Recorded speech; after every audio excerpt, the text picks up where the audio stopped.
L'invité du mois de décembre du mouvement communal est Vincent Mignolet, directeur de la direction des droits des usagers de la DGO1 au sein du service public de Wallonie. Une entrevue qui tombe à pic puisque au sein du SPW, un rapprochement entre la direction générale des routes et des bâtiments, la DGO1, et la direction générale de la mobilité et des voies hydrauliques, la DGO2, est prévu dès janvier 2019. Cette fusion paraît logique à l'heure où la Wallonie prépare un plan de mobilité à l'horizon 2030 et doit opérer des centaines de millions d'investissements à travers son plan d'infrastructure 2019-2024.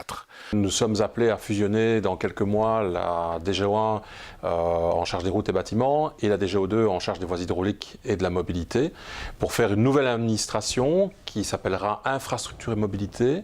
Et dans ce cadre-là, ma direction deviendra un service qui gérera à la fois tous les aspects juridiques de cette nouvelle administration, mais également la gestion du domaine.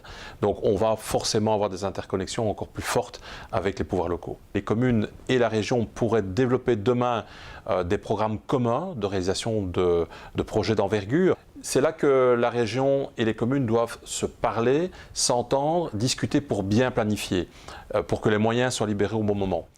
Une interview à découvrir donc dans le mouvement communal de décembre, lors de laquelle Vincent Mignolet n'a pas manqué de revenir sur le sujet de la SBL Powalco.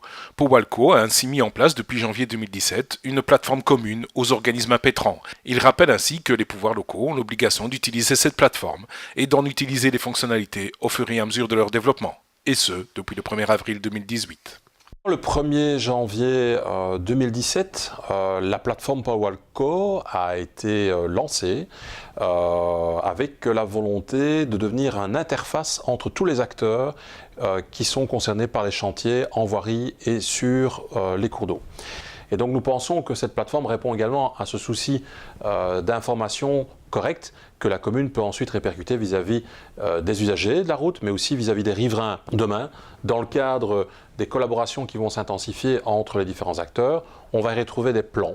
Et notamment ces plans, ce sont les plans des canalisations souterraines qu'on pourra aller repêcher beaucoup plus facilement par cet intermédiaire-là.